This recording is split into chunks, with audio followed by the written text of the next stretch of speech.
जय श्री राम। इतना कह सुमंत्र ने महाराज दशरथ से कहा कि हे राजन, इसकी बात देव प्रवर सनत कुमार ने और जो कुछ कहा वह भी सुनिए। उन्होंने कहा, इक्ष्वाकु महाराज के वंश में बड़े धर्मात्मा और सत्य प्रतिज्ञ श्रीमान महाराज दशरथ होंगे। अंगराज के पुत्र रोमपाद के पास महायशस्वी महाराज दशरथ जाएंगे और कहेंगे कि मेरे संतान होने के लिए यज्ञ कराने को आप शांता के पति ऋषि श्रृंग को मेरे यहाँ भेजिए। यह सुन रोमपाद मन में सोच विचार कर शांता के पति ऋषि श्रृंग को पुत्र सहित भेज देंगे। ऋषि श्रृंग को पाने से महाराज दशरथ की चिंता दूर होगी। मन में अत्यंत प्रसन्न हो महाराज दशरथ उन ऋषिवर को साथ लाएंगे और यज्ञ करने की अभिलाषा रखने वाले महाराज दशरथ हाथ जोड़कर धर्मात्मा ऋषि श्रृंग को यज्ञ कराने के लिए वरण करेंगे, अर्थात पुत्र के लिए और स्वर्ग प्राप्ति के लिए उनको यज्ञ में ऋत्विज बनाएंगे।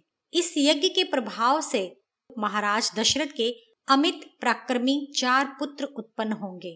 वे पुत्र वंश बढ़ाने वाले और सारे संसार में विख्यात होंगे। सनत कुमार जी ने यह कथा बहुत पूर्व अर्थात इस चतुर्युगी के प्रथम सतयुग में कही थी। इसलिए हे महाराज, आप स्वयं फौज और सवारियों सहित जाकर उन ऋषि श्रृंग को आदर पूर्वक लिवा लाइए। महाराज दशरथ ने सुमंत्र की कही यह कथा अपने गुरु वशिष्ठ जी को बुलाकर सुनाई। जब वशिष्ठ जी ने भी अपनी अनुमति दे दी, तब महाराज दशरथ बड़ी लालसा के साथ अपनी रानियों और मंत्रियों को अपने साथ वहां ले गए जहां ऋषि श्रृंग रहते थे। वहां जाकर महाराज दशरथ ने अग्नि के समान तेजस्वी ऋषि श्रृंग को रोमपाद के समीप बैठा देखा। मित्र धर्म से प्रेरित होकर अत्यंत प्रसन्नता के साथ महाराज दशरथ का विशेष आदर सत्कार किया। उन बुद्धिमान ऋषि श्रृंग दशरथ के साथ अपनी मैत्री होने का वृतांत कहा, जिसे सुन ऋषि श्रृंग भी बहुत प्रसन्न हुए और दशरथ की प्रशंसा की। इस प्रकार सत्कार के साथ दशरथ वहां 7-8 दिन रहकर रोमपाद से बोले, हे राजन, यदि आपकी पुत्री शांता अपने पति के साथ मेरी राजधानी में चले तो बड़ी कृपा हो, क्योंकि एक बड़ा कार्य आ उपस्थित हुआ है। यह सुन रोमपाद ने ऐसा ही होगा महाराज दशरथ से कहा।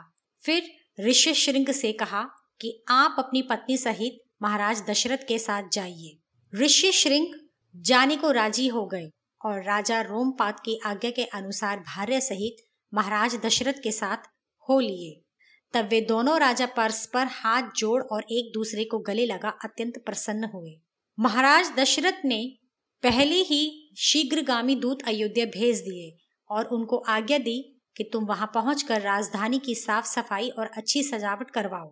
महाराज दशरथ के लौटने का संवाद पा अयोध्यावासी बहुत प्रसन्न हुए और जैसा महाराज ने दूतों द्वारा कहलवाया था उसी के अनुसार नगरी को साफ कर उन लोगों ने सजाया। उस सजी सजाई साफ स्वच्छ नगरी में मुनिवर को आगे करके गाजे बाजे के साथ महाराज ने प्रवेश किया। ऋषि श्रृंग का धूमधाम से नगर में इंद्र समान पराक्रमी महाराज दशरथ द्वारा स्वागत हुआ देख समस्त पुरवासी बहुत प्रसन्न हुए और महाराज ने मुनि के आगमन से अपने को कृतज्ञ माना। ऋषि प्रवर के साथ उनकी पत्नी बड़े बड़े नेत्र वाली शांता को आई देख अंतःपुरवासिनी सब रानियों ने बड़ा आनंद मनाया। रानियों और विशेषकर महाराज दशरथ द्वारा पूजे जाकर शांता अपने पति ऋषि श्रृंग सहित रनवास में कुछ दिनों तक सुख से रहे। इस प्रकार कुछ समय बीतने पर जब मनोहर वसंत ऋतु आई तब महाराज की इच्छा यज्ञ कराने की हुई। महाराज दशरथ ने ऋषि श्रृंग के पास जाकर उनको प्रणाम किया और वंश वृद्धि के लिए होने वाले पुत्रेष्टि यज्ञ में देवतुल्य ऋषि को यज्ञ के लिए वरण किया। तब ऋषि श्रृंग ने दशरथ से कहा कि हम आपको यज्ञ करवाएंगे, आप यज्ञ की सामग्री इकट्ठी करवाइए और घोड़ा छुड़वाइए। यह सुन महाराज दशरथ ने मंत्री श्रेष्ठ सुमंत से कहा कि वेद पाठ करने वाले ऋत्विजों को शीघ्र बुलवाइए। फुर्तीले सुमंत्र तुरंत गए और वेद पारंगत उन सब श्रेष्ठ ब्राह्मणों को बुला लाए। तब धर्मात्मा महाराज दशरथ ने उन सब की पूजा कर उनसे धर्म और अर्थ से युक्त मीठे वचन कहे। पुत्र के लिए बहुत दुखी होने पर भी मुझे संतान का सुख नहीं है, इसलिए मैं चाहता हूँ कि पुत्र प्राप्ति के लिए अश्वमेध यज्ञ करूं। यह यज्ञ मैं शास्त्र की विधि से करना चाहता हूँ। मुझे विश्वास है कि ऋष्यशृंग की कृपा से मेरा मनोरथ पूर्ण होगा। यह सुनकर वशिष्ठ प्रमुख ब्राह्मणों ने महाराज के मुखारविंद से निकली हुई वाणी की बड़ी प्रशंसा की।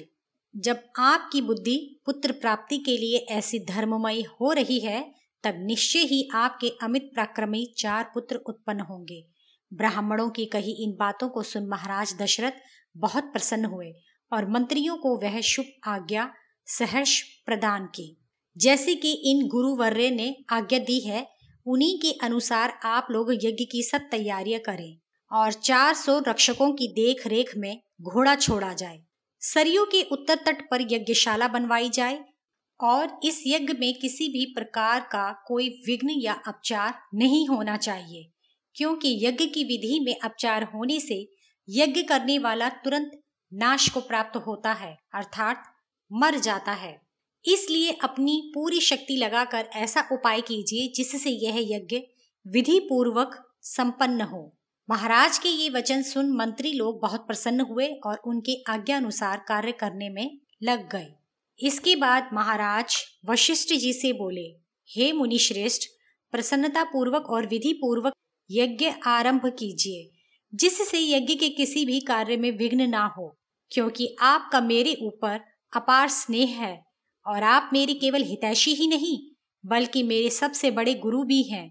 इस उपस्थित यज्ञ का जो बड़ा भारी बोझ है उसे आप संभालिए, अर्थात इस महान यज्ञ का सारा भार आपके ही ऊपर है। यह सुन मुनि वशिष्ठ जी ने दशरथ जी से कहा, आपने जो निवेदन किया है उसके अनुसार ही हम सब कार्य करेंगे। इसके उपरांत वशिष्ठ जी ने वृद्ध और यज्ञ कार्य में कुशल ब्राह्मणों को, भवन निर्माण कला में कुशल कारीगरों को, शिल्पियों को अथवा लेखकों को, नटों को और नाचने वालों को, बहुत जानने वाले और सच्चे ब्राह्मणों को बुलाकर कहा कि आप लोगों के लिए महाराज की आज्ञा है कि गृह कार्य में मनोयोग पूर्वक आप लग जाएं।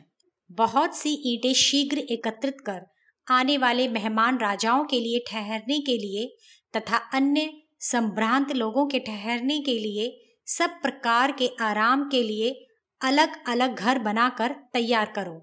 नगरवासियों के ठहरने के लिए भी बड़े बड़े लंबे चौड़े मकान बनाए जाएं, जिनमें भोजन और सब प्रकार की सामग्री लाकर यथास्थान लाकर रख दी जाए। देहातियों के लिए भी सब सुविधाओं के मकान बने। एक बात का ध्यान रखना कि जिसको अन्न आदि भोजन सामग्री दी जाए उसे सत्कार पूर्वक दी जाए। देते समय किसी का भी अनादर न किया जाए। सेवा कार्य में निरत नौकरों को उनकी मजदूरी और भोजन दिया जाए, जिससे वे मन लगाकर अपना काम करें और अपना काम न छोड़ बैठें। आप सब लोग मन लगाकर प्रीति पूर्वक उनके साथ बरतें, जिससे सब काम ठीक ठाक हो। यह सुन वे सब वशिष्ठ जी के पास जाकर उनसे बोले, आपने जैसी आज्ञा दी है उसी के अनुसार ही हम सब करेंगे। किसी काम में भी त्रुटि न रहने पाएगी। तब वशिष्ठ जी ने सुमंत्र को बुलवाया और उनसे बोले, इस पृथ्वी मंडल पर जो धार्मिक राजा हैं उनके पास निमंत्रण भेज दो। सब देशों के बहुत से ब्राह्मणों, क्षत्रियों, वैश्यों और शूद्रों को भी सादर के साथ बुलवाओ। सत्य पराक्रमी मिथिलाधिपति को स्वयं जाकर आदर सहित लेवा लाओ। निमंत्रण भेजे जाने के कुछ दिनों बाद अनेक प्रकार के रत्नों की भेंट ले लेकर राजा लोग महाराज दशरथ की यज्ञशाला में आ पहुंचे। तब वशिष्ठ जी राजाओं को आए हुए देखकर प्रसन्न हो महाराज दशरथ से बोले, आपके आदेशानुसार सब राजा लोग आ गए। हे महाराज, मैंने भी उनका यथोचित सत्कार कर दिया और यज्ञ की भी सब तैयारियां हो चुकी हैं।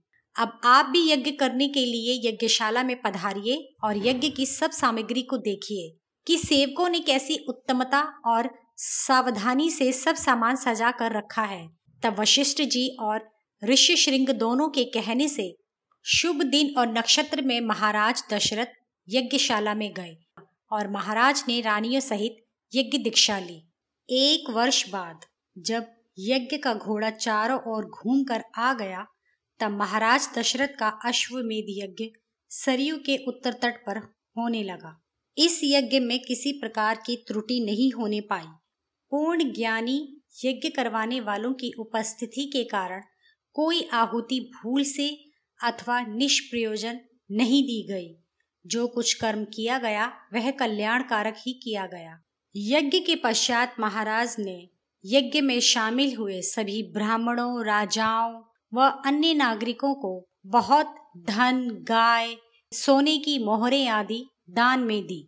अश्वमेध यज्ञ के पश्चात महाराज दशरथ ऋषि श्रृंग से बोले, हे ऋषि, आप मेरे कुल की वृद्धि के लिए उपाय कीजिए। यह सुन और तथास्तु कहकर ऋषि श्रृंग बोले, हे राजन, आपके कुल को बढ़ाने वाले 4 पुत्र होंगे। इसके बाद ऋषि श्रृंग जी कुछ काल तक ध्यान करके महाराज दशरथ से बोले कि हे राजन, अथर्ववेद में कही हुई पुत्रेष्टि यज्ञ की विधि के अनुसार सिद्धि देने वाला पुत्रेष्टि यज्ञ करूंगा, जिससे तुम्हारा मनोरथ पूरा होगा। यह कह पुत्र प्राप्ति के लिए उन्होंने पुत्रेष्टि यज्ञ प्रारंभ किया और विधिवत मंत्र पढ़कर वे आहुति देने लगे। तब तो देवता, गंधर्व, सिद्ध और महर्षि अपना अपना यज्ञ भाग लेने को आकर जमा हुए। इस यज्ञ में यथाक्रम एकत्र होकर देवताओं ने सृष्टिकर्ता ब्रह्मा जी से विनय की, हे भगवान, आपकी कृपा से रावण नामक राक्षस हम सबको बहुत सताता है और हम उसका कुछ भी नहीं कर सकते, क्योंकि आपने प्रसन्न हो उसे पहले वरदान दे दिया है। इसलिए हम सब सहते हैं और कुछ नहीं बोलते। वह तीनों लोकों को सता रहा है। स्वर्ग के राजा इंद्र को भी नीचा दिखाना चाहता है।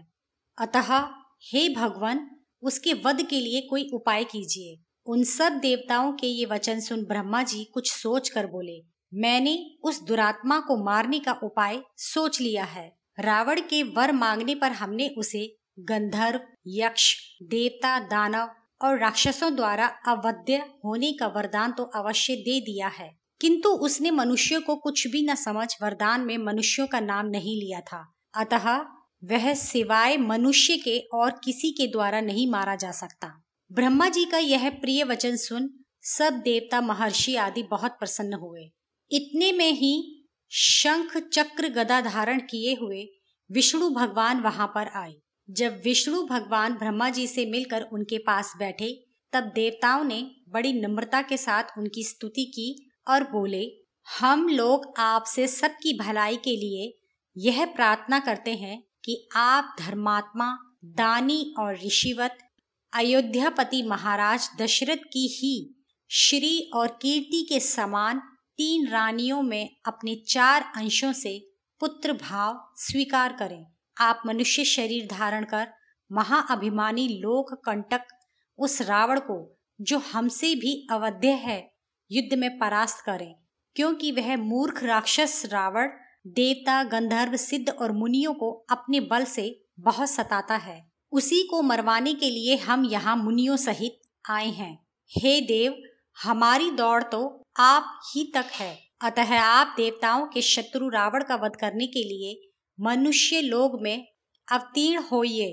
इस प्रकार देवताओं ने भगवान विष्णु की स्तुति की। हे देवताओं, तुम्हारा मंगल हो। तुम अब मत डरो।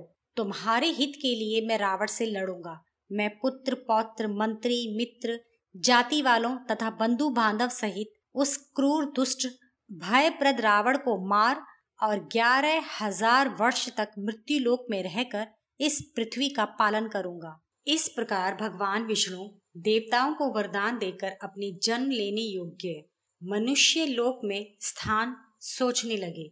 सोचने पर भगवान विष्णु ने अपने 4 रूपों से महाराज दशरथ को अपना माता पिता अर्थात उनके घर में जन्म लेना पसंद किया। उसी समय पुत्रहीन महाविद्वान महाराज दशरथ ने पुत्र प्राप्ति के लिए पुत्रेष्टि यज्ञ करना आरंभ किया। इस प्रकार महाराज दशरथ के घर में जन्म लेने का निश्चय कर और ब्रह्मा जी से बातचीत कर विष्णु जी वहां से अंतर्ध्यान हो गए। फिर महाराज दशरथ के पुत्रेष्टि यज्ञ की अग्नि से महाबली अतुल आभा वाला, काले रंग का लाल वस्त्र धारण किए, सूर्य के समान तेजस्वी रूप वाला मुस्कुराता हुआ एक पुरुष निकला। उसके हाथ में पायस अर्थात खीर का पात्र था। वह महाराज की ओर देखकर बोला, महाराज, मैं प्रजापति के पास से यहाँ आया हूँ। देवताओं का पूजन करने से आज आपको यह खीर मिली है।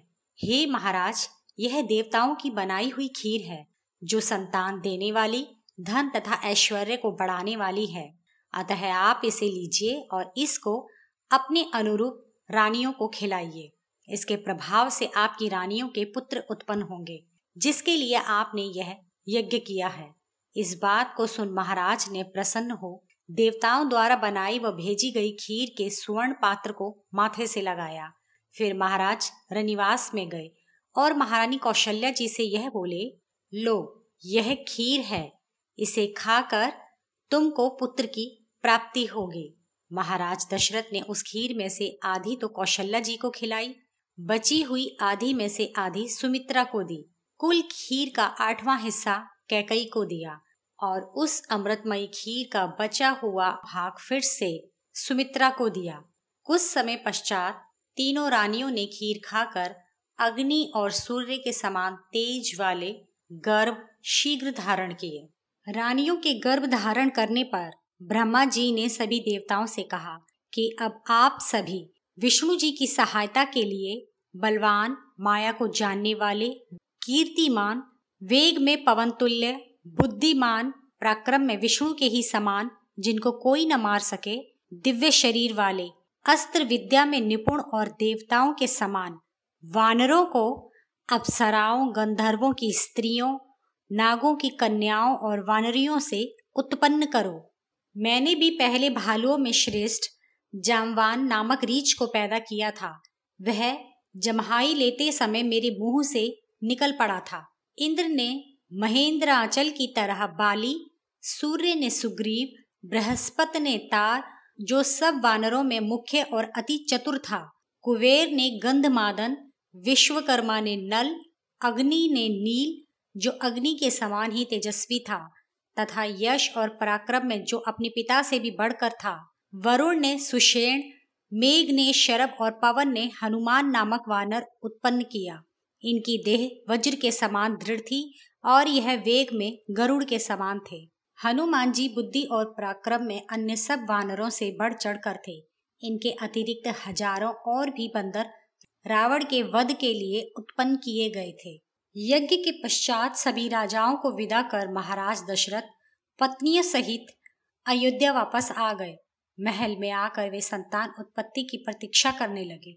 यज्ञ होने के दिन से जब 6 ऋतुएं बीत चुकी और 12वां महीना लगा, तब चैत्र मास की 9वीं तिथि को जगत के स्वामी दिव्य लक्षणों से युक्त श्री रामचंद्र जी का जन्म कौशल्या जी के गर्भ से हुआ। पुष्य नक्षत्र और मीन लग्न में भरत जी का जन्म कैकई के गर्भ से हुआ। श्लेषा नक्षत्र और कर्क लग्न में सूर्य उदय के समय लक्ष्मण और शत्रुघ्न का जन्म सुमित्रा के गर्भ से हुआ।